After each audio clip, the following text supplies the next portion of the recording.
Welcome, guys. Episode number 4 of Cyber Diaries with Marius. We have some amazing guests today with us.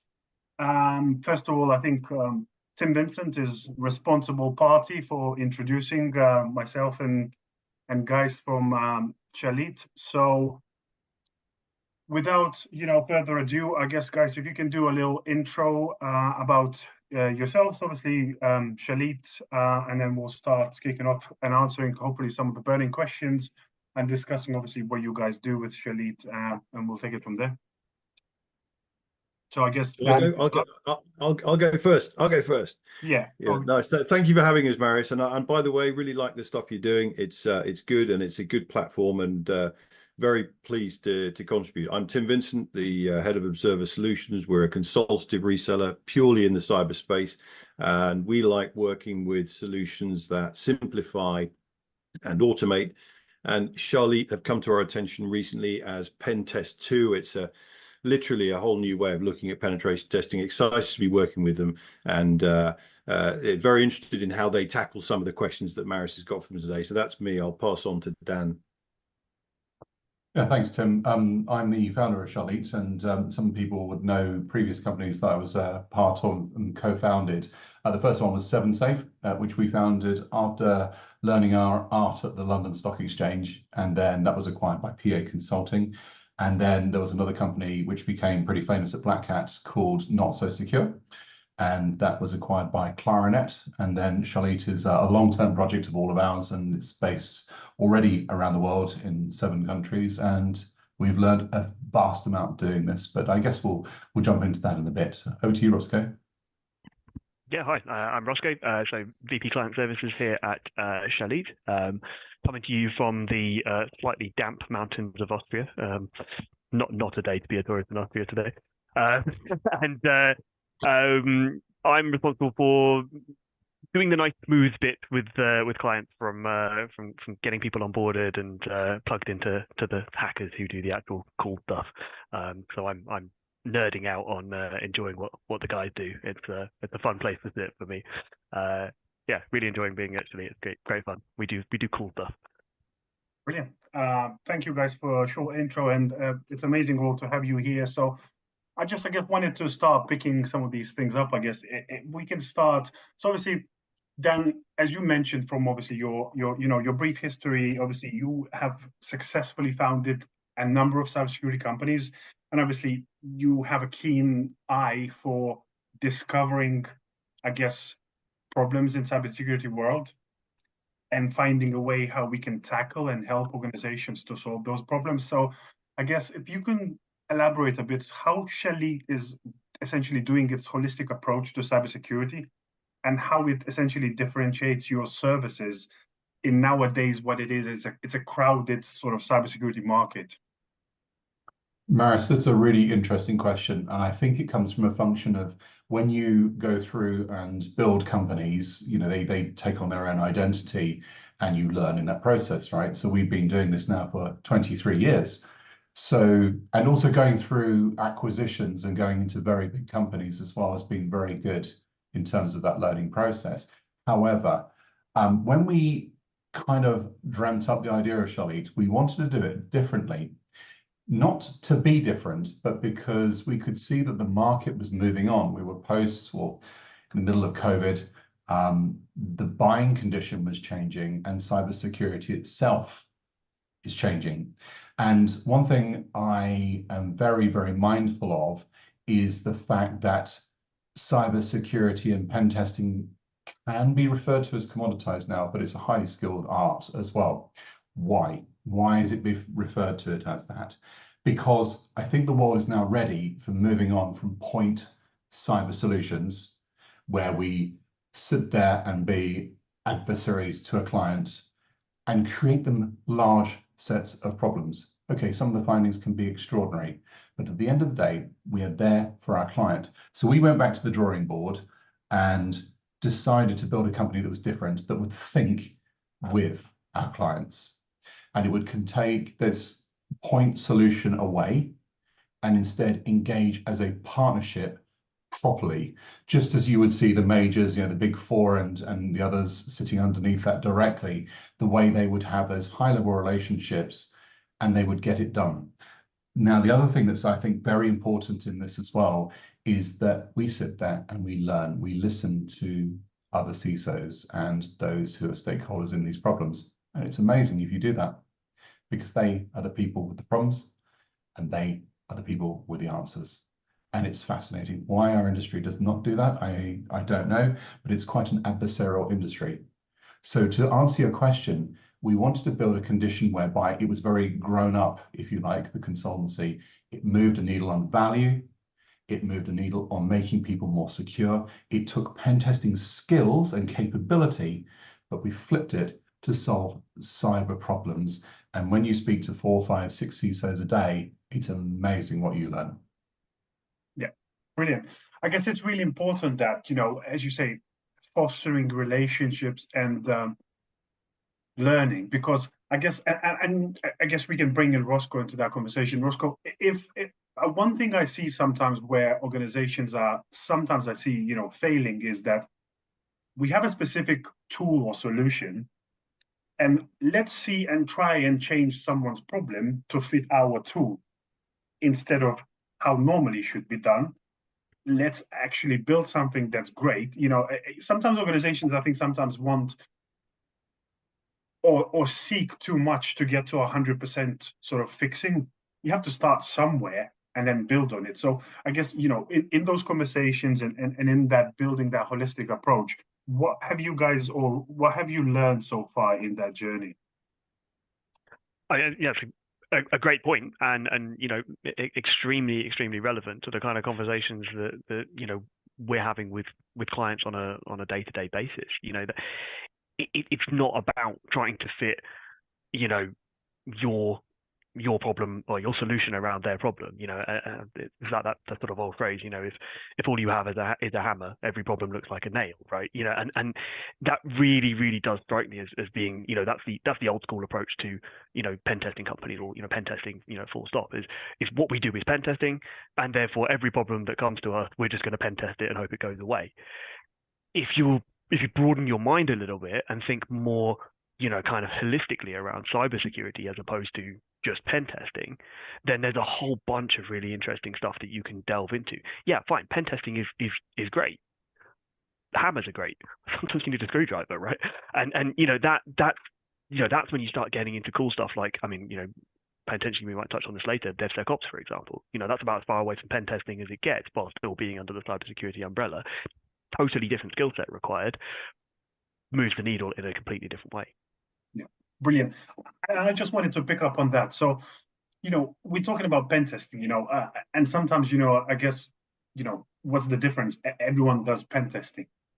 But I guess, nowadays, and especially I think nowadays, in order not only to win business, but actually to sustain, a long-term relationship, you have to do something a bit better and a bit different. So on comes in Chaleit, pen testing 2.0. So I guess, the question to either of you who can pick it up, either Dan or Roscoe to start with, but what unique methodologies do you guys think that you developed in your, in its pen testing and aftercare services, and how do you think these methods will ensure that long-term security resilience for your clients, instead of, I always see pen testing, and I think it's usually is viewed as it's either an annual assessment because you either have to complete some regulation requirement, and normally the problem is you always get different testers.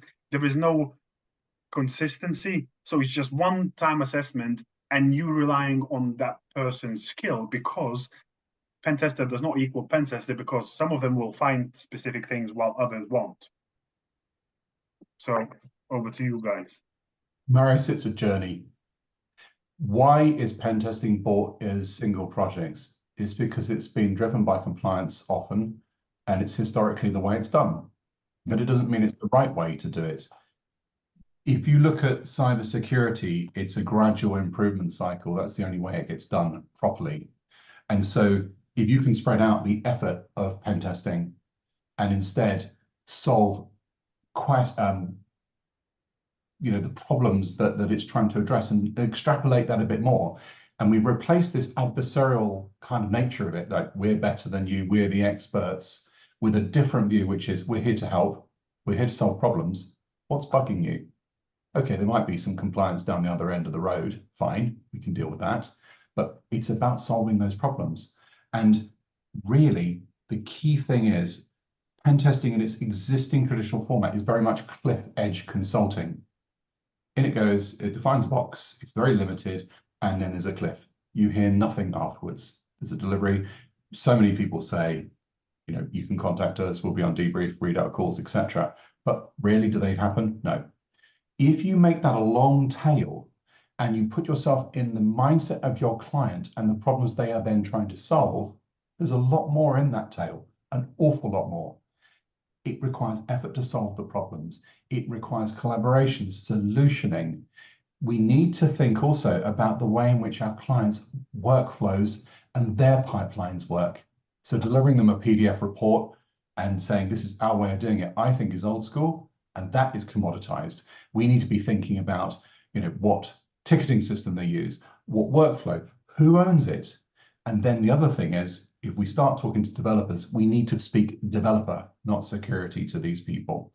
Extremely important. So it's very much a different type of model. Take a project, lay it flat, iterate, don't cliff edge it, don't be adversarial, work in partnership, think together. And the other thing that we have then learned, which is the magic, absolute magic that's come from this, is we are no better than our clients, but together with our clients, we think. And that art of thinking things through is where the special work is done, I think.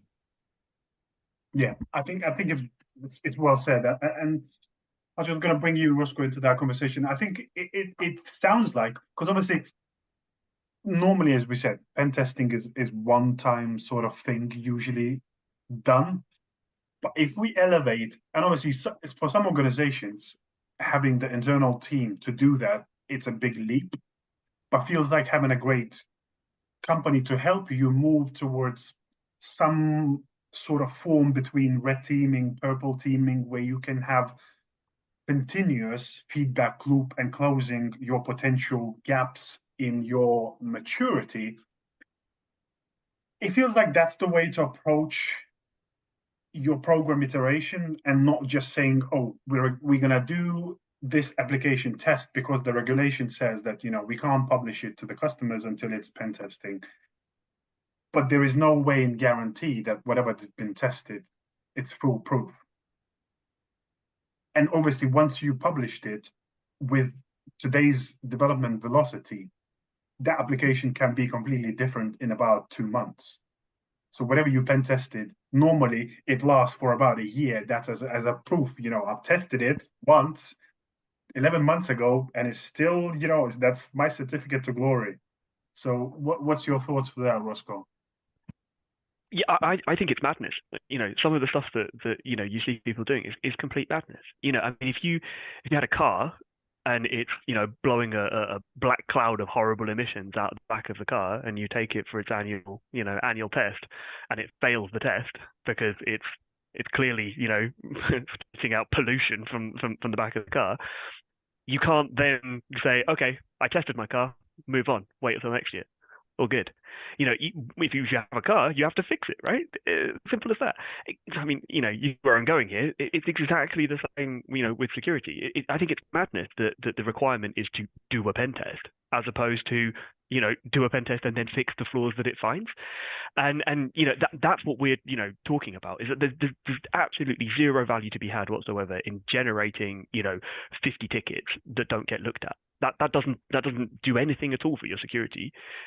What actually does something for your security is closing the one or two issues that might actually get exploited in the real world, and boiling it down to let's focus on what actually matters, and then moving the needle and actually making a difference and closing something, is one part of it.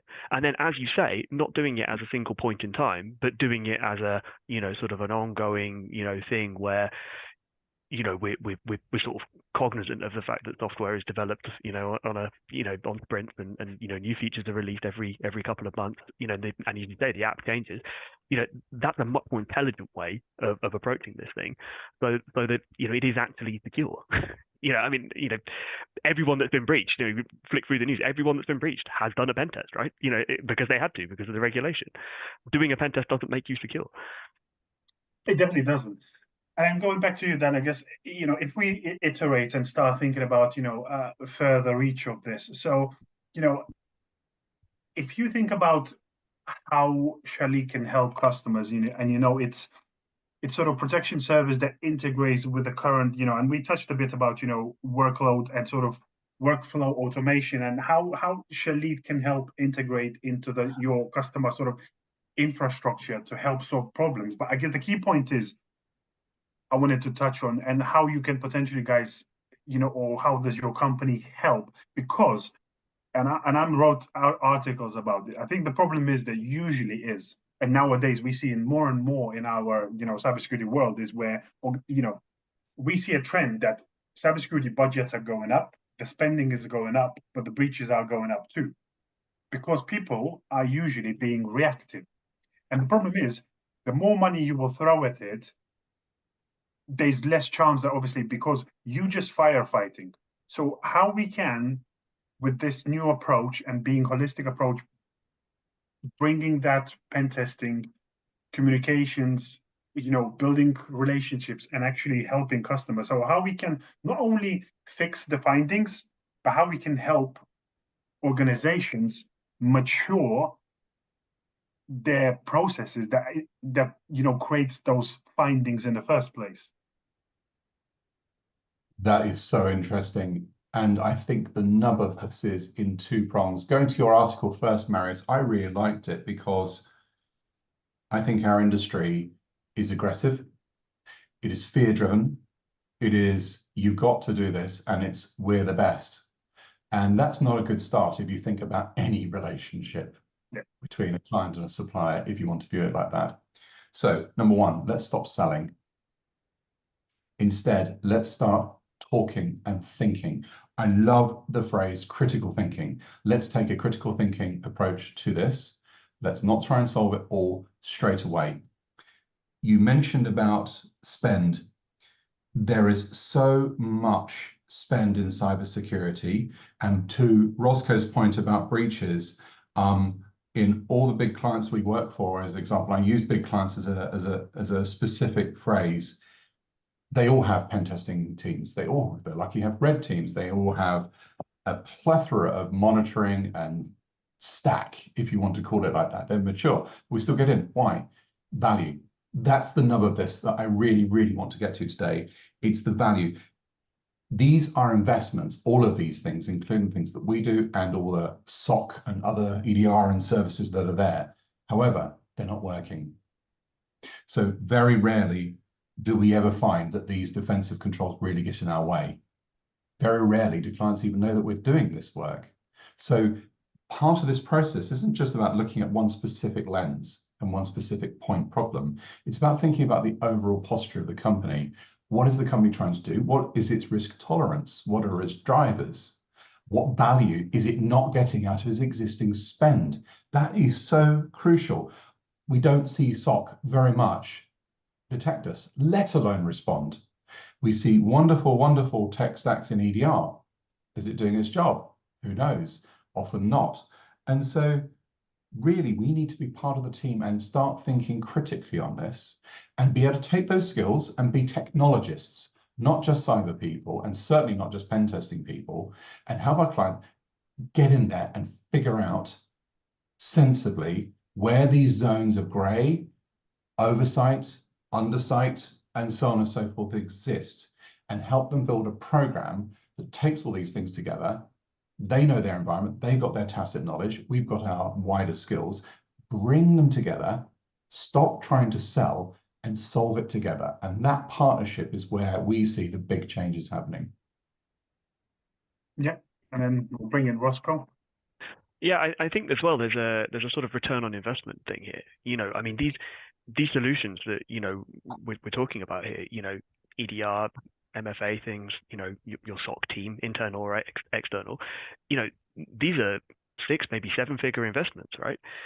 it seems to me, like a no-brainer in terms of return on investment to spend four figures having a sort of double check of, okay, we've got this huge deployment of EDR. Does it do what we're intending it to do?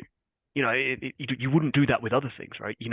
For EDR though, people will deploy it, switch it on, leave the default settings intact, and they won't actually validate that it is protecting them, in the way that they think it is.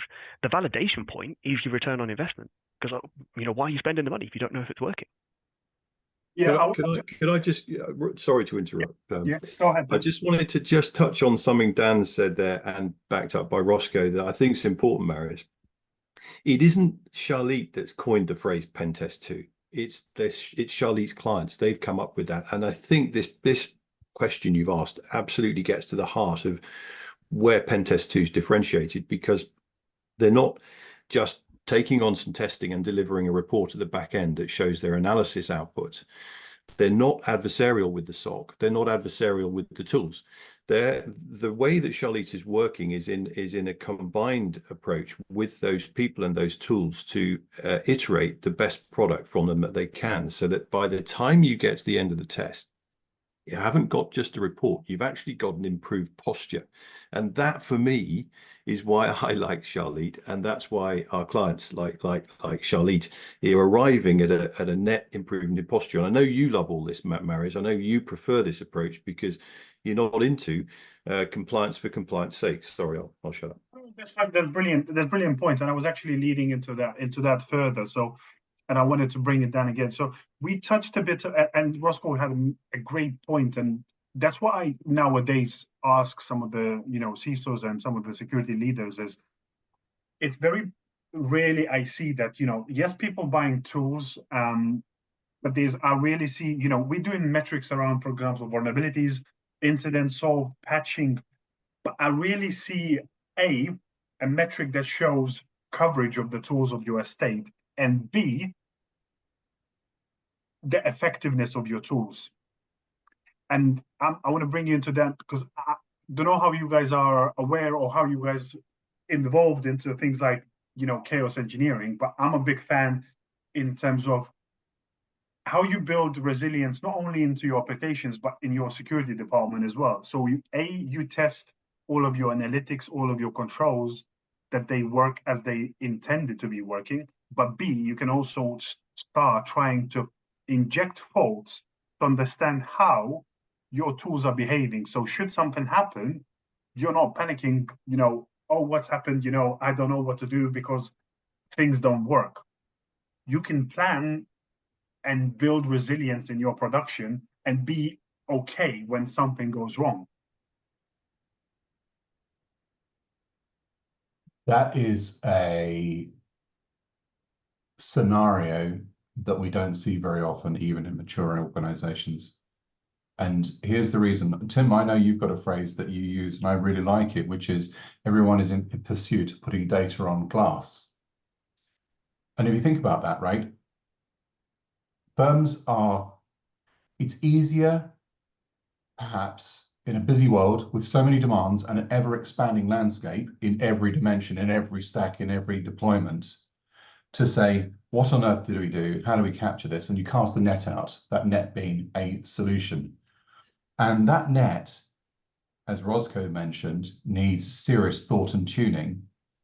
But what alarms me personally when I speak to so many CISOs now is they're becoming, and their organizations are becoming, data analytics and data lake and data processing companies, not getting to the point of why are you doing this in the first place? Features and all those sorts of things is quite alarming. And so this cannot be solved with tech alone. You've got to think it through. This first. I learned that years ago. In fact, I haven't used this phrase in probably 20 plus years now. That first, that second, spend second. Because that critical thinking that has those skills in it is absolutely crucial. And the more we keep chasing data, the more the problem exacerbates itself. And Marius, to your other point, we're going to miss stuff.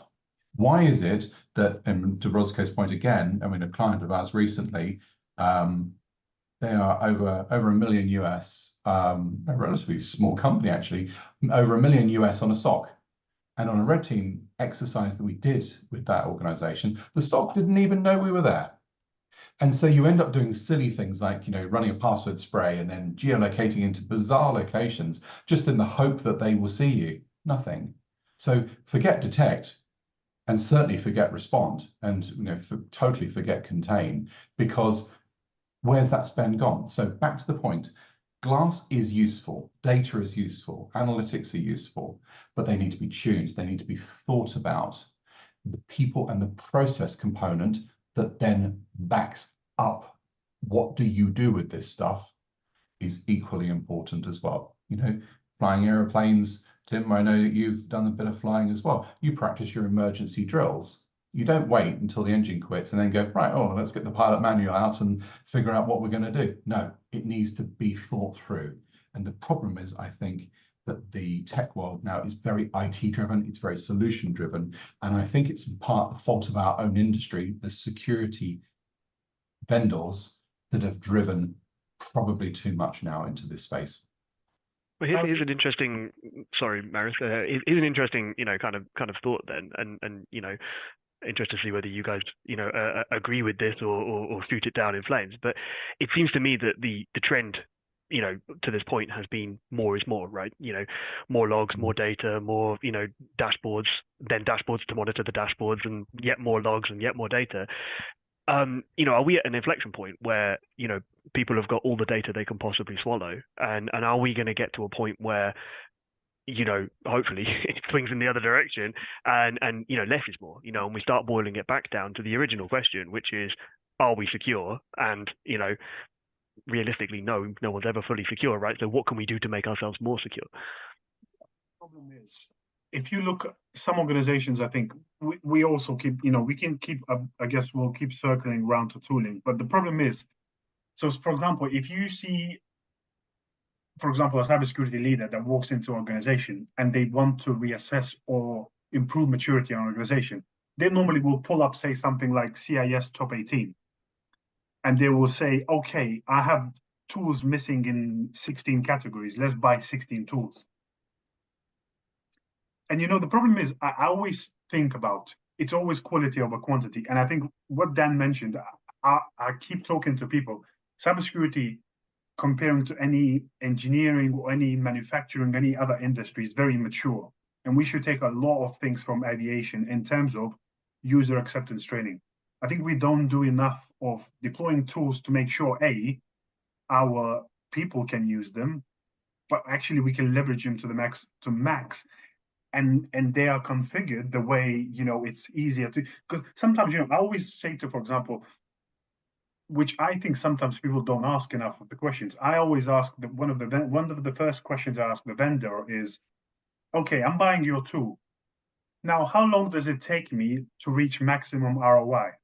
If I need to spend 2 or 3 people, 3 months building that tool to optimum level, I'm not buying that tool, because I can't afford to spend 1 or 2 engineers, spend months and months configuring that tool to reach maximum, level of ROI.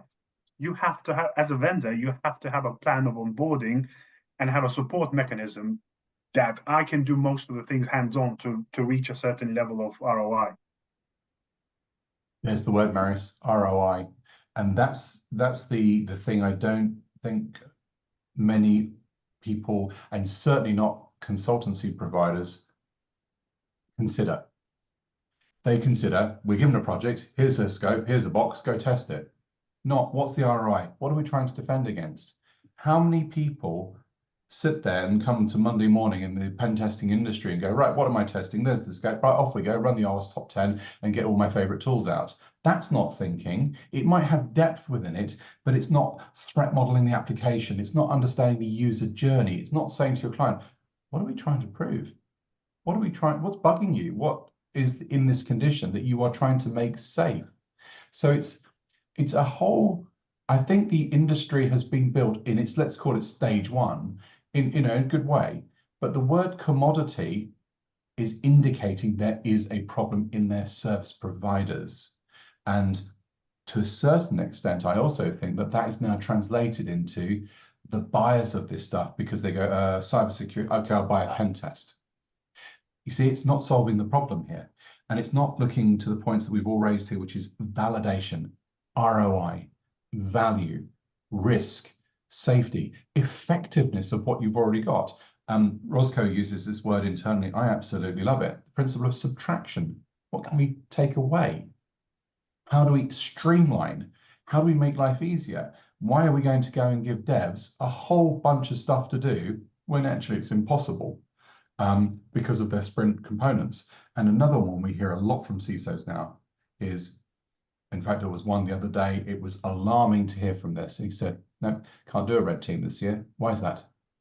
He said, because I've already got so many criticals and my IT org can't fix them. Now that is alarming. Principle of absorption. Yeah, and I just wanted to bring you in, Roscoe. A few things comes to mind.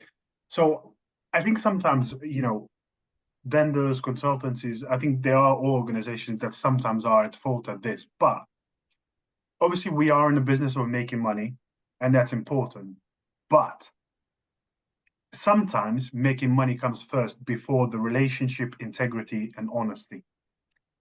And we all know that once, if you put all the effort in getting a signature, chances are after a year that signature gets ripped apart. So I just wanted to, get your thoughts, Roscoe, about, how it's important to sometimes think about building relationships and longevity of that relationship. Because sometimes, I don't remember where, but I read some amazing quote in one of the books. I think it's something like Influence or something like that. They were said that person walked away from a contract that was like 50, 60 grand on the table because he didn't feel that the company needed that help. Now, the leadership of that company went to another company, and obviously because of that impression, they won a contract that's, say, 10x, because someone showed integrity, honesty, instead of trying to get the money for today. Yeah, I mean, you've said it all. I mean, that's 100% the approach that we're taking to this. If we work with people and enjoy spending time with them, because there is a human element to this, and then help them do things that they're, and the majority of the people we talk to, they know what they want to do. They just, they've got their hand tied behind their back by budget or, by internal constraints or whatever. If we help people do the things that they want to do, then there's absolutely no reason for them to not continue working with us, right? It should be a no-brainer because we're adding so much value. That's the kind of super key principle here. And it's exactly as you say, it's much better to walk away from something that isn't going to help someone, because you want to actually move the needle and do all the right things and all of that sort of stuff. It really is as simple as that sometimes. But there's a problem. Sorry to interrupt, but this is an absolute problem. Everyone wants everything now. Yeah. And they do put the profit over. There's the imperative, there's the reasons in the SaaS vendors. In fact, you and I were chatting it through, Maris, weren't we? I thought you eloquently put that together by saying the PE firms, the VC firms, they expect their return, and the drive is more and more and more return, and it drives that behavior. So making a quick buck in cybersecurity is very, very straightforward. Making a long-term revenue stream where there is a win-win for both parties that adds a ton of value, that's hard work. Yeah. But it's and this is where you get these behaviors like sort of this sort of recurring theme of rotating your providers. I mean, I benefit from the rotating providers thing because people rotate off their current provider and onto Chaleit from time to time, right? Great, very happy with that. But I really do want to challenge that as a mentality, because what are you doing there? Well, you're trying to get a fresh pen tester to look at the thing. The idea being fresh eyes are going to find something new. Well, realistically, could you not have a conversation with your cybersecurity partner and say, well, pen tester X looked at this last year, can we get pen tester Y on it? You don't need to change firm in order to get a new pen tester on that. So why are people really rotating providers? They're not rotating providers to get a new pen tester. That's that might be what people say, but that's not what's in there. They're rotating providers because they're not happy. They don't feel like they're actually being guided and supported and taken through the long term sort of future, because what we're aiming to do, and hopefully we're successful in doing it, is to never be rotated out. And the reason that we won't, the reason that hopefully we won't ever be rotated out is because as we work with someone for 1 year, 2 years, 3 years, we build up such a level of expertise on exactly what technology they're using, exactly how that interacts with the business, their use case, their environment that they're in, that we're part of the team and we're helpful. So we get better with time. So the idea of rotating providers to get a better service, well, it shouldn't be the case, should it? If your consultancy is really working with you in the right way, they should be getting better. The more time you invest in them, the more your consultancy learns. The more your consultancy learns, the more they can help you. There's another contributing factor to that. I think obviously cybersecurity leadership is at fault too, because we all know, if you take a simple statistic, CISO's tenure at the company is 18 months. And CISOs tend to have a favorite suite of tools. So whenever they go into a new organization, let's rip everything out, put my favorite tools. But I think sometimes, and I think it's really thought about that, we all know that,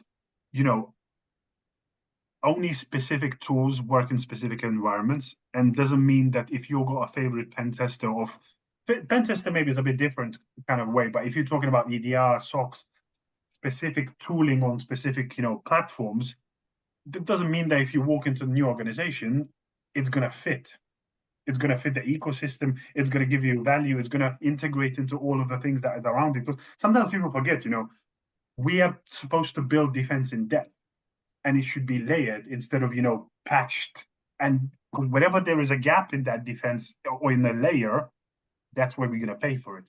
But then changing tacks a bit, and I wanted to touch on this again, without plugging, I guess, too much, but a recent article as well I wrote about sales, Roscoe. So sales, and I'm discussing sort of how cold calling, cold emailing is dying down, and how community engagement and how delivering potential values and showcasing the brand is changing the sales. So how are you guys seeing, this new age approach of, acquiring customers? Yeah, I mean, I read that article and agree 100%. I would advise everyone go read it and learn the lesson. And, I don't want to say cold calling is dead. I don't want to say, cold whatever is dead, because I'm sure someone will prove me wrong by giving an example of how it works somewhere. But you know what? I don't want to do it. Why don't I want to do it? Is because the person on the other end of the phone doesn't want to hear from me. Just calling them. Particularly people who are working from home these days. They're making a cup of tea in their kitchen and their phone rings and it's me. Are they going to be very happy with that? Probably not. Well, just okay. Well, it's deep dive. Why not? Why don't they want to hear from a random salesperson while they're making a cup of tea in their kitchen? Well, it's because there's no value add there. It's yet another person saying, "Oh, do you want to buy product X, product Y, product Z?" It doesn't, there's no value for the customer there, right? I think that the true way to go about this is to make connections with people. Have conversations with people, and be generous with your time, and be generous with your technical people's time, and go and solve their problems. If you spend half an hour on the phone with someone talking to them about how they might implement Cloudflare or whatever it is that you're doing, then that doesn't cost you much. In fact, it's quite fun. It's enjoyable having conversations with people and solving their problems. That's why we do our jobs, right? So you have a better day because you did something fun and you actually genuinely helped someone. It was nice. You were generous. You feel good, and then you build that relationship with someone. If you go and help someone and go and spend some time building a real connection with them, then of course next time they've got some work, they're going to come talk to you, right? It's just completely evident. And just like cold calling, you have to make 100 cold calls to get one person to respond. Well, yeah, of course, going out and making real, genuine human connections with people, you can't just do it once and expect that person to come and sign $1 million contract. That's not how it works, right? But if you make friends with 100 people, over the course of the next couple of years, how many of those 100 people are going to need some kind of service from you, and they're going to come talk to you as their friend. And again, you're not going to win it all, but I would argue that your percentages are going to be way higher than going down this cold calling method, and the whole world is going to be a better place because you had meaningful conversations as opposed to being hung up on. Yeah, I think it's important, as you say. I think the one thing that sometimes, people forget, however nicely you can craft the emails, it's very hard to showcase or come across as an expert in the field. But when you're having conversations, engaging in a community, because your goal to get conversations or to get an inbounds is to showcase your expertise in a specific field, the services that you are offering. Because next time someone says, "Oh, I need pen testing services," Chaleit sound like they know what they're talking about and they are an expert in that field. Let's have a conversation with them. So I guess and challenging people, right? Sometimes someone comes to us and says we want to do a pen test, and we tell them you don't need a pen test. You need to do something else. You did a pen test last year. You still haven't fixed the vulnerabilities from that. What's the point? Yeah, exactly. And this is the thing, right? Challenge people. Well, that's the only way forward. And I guess a question each for yourself, for Roscoe, and then before we move, before we kind of conclude this. So, I guess first, Roscoe, with the rapid evolution of cyber threats, where do you see the future of cybersecurity heading, and how do you think Chaleit is preparing to meet those future challenges in the next, say, year or two? Great question, and here I am, recording myself predicting the future. This one's going to come back and bite me, isn't it? I think, every single, news feed about tech at the moment, you can barely move for stories about AI. So, I mean, AI has to be in there, right? I've already mentioned about how, we've been in a world where data is increasing and, there's dashboards to monitor your dashboards now and things like that. I think that what we're doing and, what I think people will increasingly realize they need to do is to put the human back into it. These automated things, even with the best, kind of AI tools and everything else, you need a human to guide that. You need a human to find the edges of the places that it's not looking, the dark corners of whatever, that sort of stuff. That's human driven. And again, if you go back to looking at what gets companies breached, well, that's social engineering, right? It's the good old phishing attack, it still works. And so I think that the human being is undervalued in cybersecurity, and I'm looking to see that bounce back, and that's 100% what we're trying to to bring to the thing. Very, very good humans acting as humans. Yeah, I think it's very important to people forget that with ChatGPT, AI, LLMs is there is a key point in there: trust but verify. And there's one very big thing that recently came out. I don't know if you guys saw, but NVIDIA CEO said that people should stop learning programming and study biology and all other things because we won't need to do code because AI will do it for you. But the thing is, and that's the key thing is, how are you going to verify what AI built if you don't have those skills? And I think this is the key point where it's converging into the point where some of the skills might be lost because we're just going to trust this machine to build stuff, which I think is wrong. But that's another conversation for another day. And finally, I guess, Dan, a question for you, again, looking into the future, what emerging trends in cybersecurity, are you most excited about? And I guess how Chaleit is planning to leverage these trends essentially to enhance your service offerings to your clients? That is a seriously interesting question. And where we've prepared the business, Marius, we've kind of thought long term. We have decided to keep this business as a human business, as Roscoe said.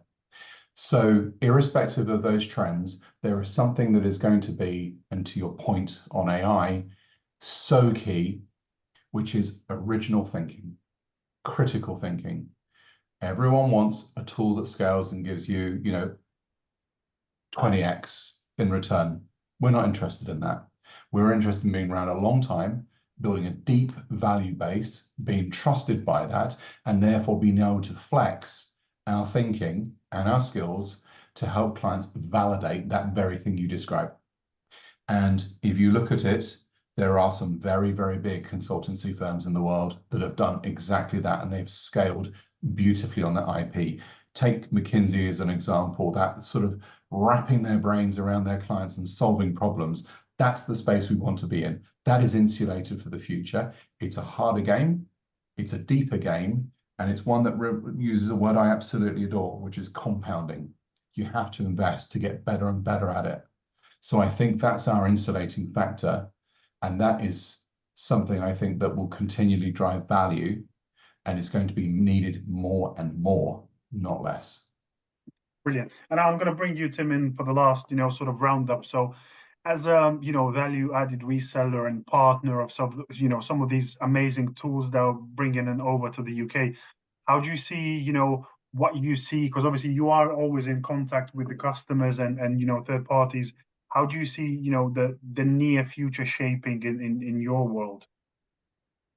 To pick up on the Dan thread, a lot less around the newly emergent sparkly bauble type of solution that I think you mentioned earlier, Marius. We've all probably been a little bit guilty, been suckered into thinking is the next best thing, and it's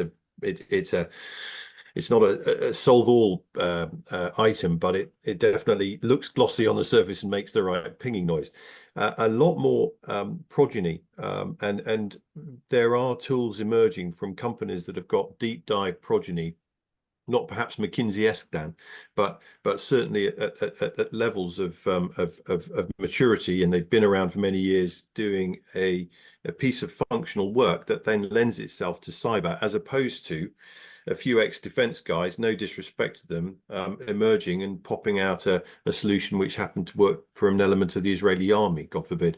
We're finding that there's a deal of traction to be had from borrowing great depth of experience and skill in sector Y and transposing it into cyber, as opposed to pure play cyber solutions just sitting in and solving one point issue. And I'm sure that the more work we do with Chaleit at the testing discovery, the more of the sort of thinly layered tools we're going to uncover, not actually contributing real material vendor enhancement. And the big word at Chaleit is this materialism.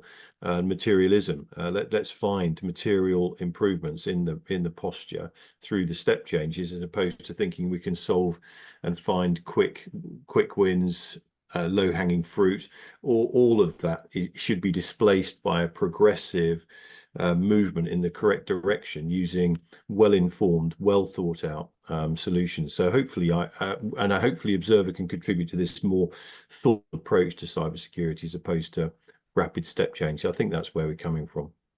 Brilliant. And then I guess, Dan, to round up, if people thought the conversation was intriguing and they wanted to find out more about Pentesting 2.0, Chaleit and its services, how can someone approach, where they can find you, how they can, start a conversation?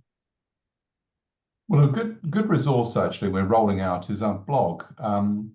This blog's really interesting because we're learning from CISOs around the world.